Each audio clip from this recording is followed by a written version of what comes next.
మీ కుటుంబ శాంతి, ఆరోగ్యం, ఆర్థిక అభివృద్ధి కోసం రుద్రాక్ష మహాపూజలో తప్పక పాల్గొనండి. ఇప్పుడే నమోదు చేసుకోండి. తమ్ముడు సహ ప్రచార కార్యదర్శి ఎస్ రమేష్ గారిని ఆహ్వానిస్తున్నాను. తల్లి తమిళానికి వందనం. నా ప్రాణమైన నాయకుడు తలపతి గారికి ప్రాణవందనం. మా నాయకుడికి జన్మనిచ్చిన తల్లిదండ్రులకు, ఈ వేదికపై ఉన్న మిత్రులందరికీ నా వందనాలు.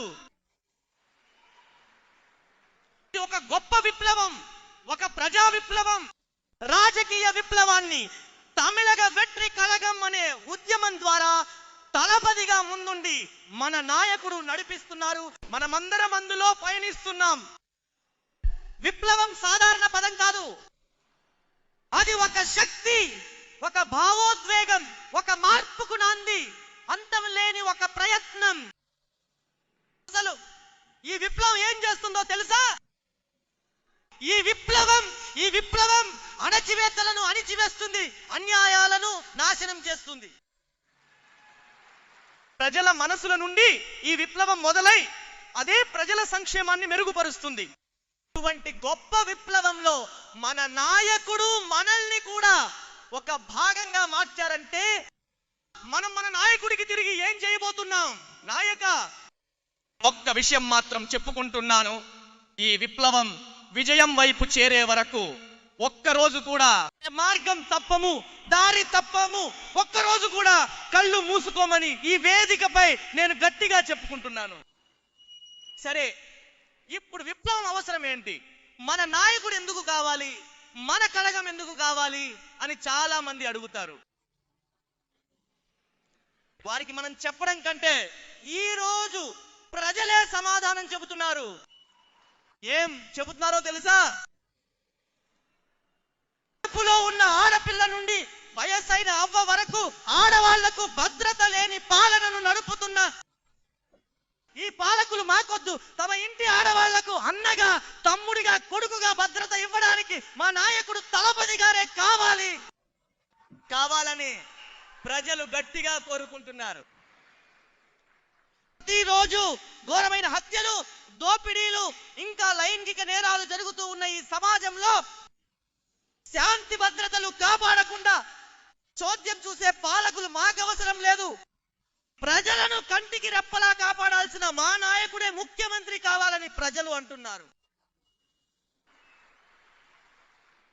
తమిళనాడులోని యువతను అంతా చదివించడానికి విద్యా సంస్థలను ఏర్పాటు చేసి వాళ్లను పెంచాల్సిన తండ్రులందరూ యువతను నాశనం చేయడానికి మద్యం దుకాణాలను తెరిచి వీధులన్నీ మద్యం దుకాణాలతో నింపి యువతను నాశనం చేస్తున్న తండ్రులు మాకు అవసరం లేదు. మత్తు పదార్థాలను అదుపు చేయని తండ్రులు మాకు అవసరం లేదు. ప్రతి ఒక్క కుటుంబంలో ఉన్న తల్లుల ఆస్మాక్ అనే ఎముడి రూపంలో తాళిబొట్లను తెంచేస్తున్న ఈ పాలకులు మాకు అస్సలు అవసరం లేదని కుటుంబంలో ఒకరిగా, ఆ కుటుంబ పెద్ద కొడుకుగా నిలబడి మమ్మల్ని కాపాడటానికి మా నాయకుడే ముఖ్యమంత్రి కావాలని ప్రజలు కోరుతున్నారు. రాష్ట్రం యొక్క స్వయం ప్రతిపత్తిని అణచివేస్తూ ఒకే దేశం, ఒకే ఎన్నిక, ఒకే పరీక్ష, ఒకే భాష, ఒకే మతం అంటూ భారతదేశపు బహుళత్వాన్ని పూర్తిగా నాశనం చేస్తున్న ఈ ఫాసిస్ట్ పాలకులు మాకు వద్దు. ప్రేమతో కూడిన లౌకిక సామాజిక న్యాయ విధానాలను ముందుకు తీసుకువెళ్లేటటువంటి మా నాయకుడే ముఖ్యమంత్రి కావాలని ప్రజలందరూ కోరుకుంటున్నారు. ప్రజలను ఎలాగోలా విభజించి కుట్రలు చేసి అధికారాన్ని రుచి చూడాలనుకునే ఫాసిస్ట్ పాలకులు కూడా మాకు వద్దు. ప్రజలను ఎలాగోలా దోచుకుని ఒకే ఒక్క కుటుంబం బతకాలనుకునే ఆ పాయస పాలకులు కూడా వద్దు. ప్రేమతో, ఆప్యాయతతో ప్రజలను మనస్ఫూర్తిగా ప్రేమించే నాయకుడే ముఖ్యమంత్రి కావాలని ప్రజలు కోరుకుంటున్నారు. మొత్తానికి ఈ ప్రజాస్వామ్యాన్ని గొయ్యి తీసి పాతి పెడుతున్నటువంటి ఈ కేంద్రంలోని బీజేపీ, రాష్ట్రంలోని డిఎంకే ఇక తమిళనాడుకు అవసరమే లేదు. ప్రజాస్వామ్యాన్ని, ఈ ప్రజలను కాపాడేటటువంటి మా ప్రజాస్వామ్య నాయకుడే మాకు కావాలి అని ప్రజలు అడుగుతున్నారు. ఇదిగోండి, ఈ రోజు ప్రజల అభిప్రాయం ఇదే విధంగా ఉంది. నాయకుడు ఎంజీఆర్ తర్వాత తన సొంత అభిమానులను కోట్లాది ప్రజలను ఓటర్లుగా ఈ సంఘం యొక్క సహచరులుగా మార్చగల ఏకైక మహాశక్తి ఉన్న నాయకుడు మన నాయకుడు. వెంటనే ఒక గుంపు ఓకే ఎంజీఆర్ అని బయలుదేరింది. ఎంజీఆర్ లాగా వస్తారా అని అడుగుతారు. మా నాయకుడే స్వయంగా చెప్పారు ఎంజీఆర్ అంటే ఒక్కరే అని.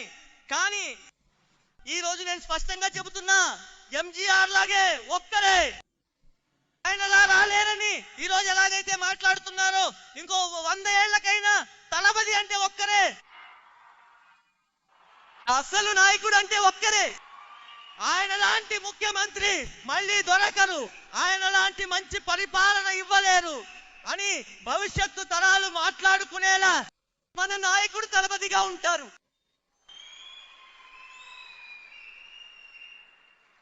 ప్రజలను కలవలేదు, క్షేత్రంలోకి అస్సలు రాలేదు, ఇలాంటి కథలు చెప్పి పిల్లి మొగ్గలేసి గొంతుతో గారడి చేస్తారు.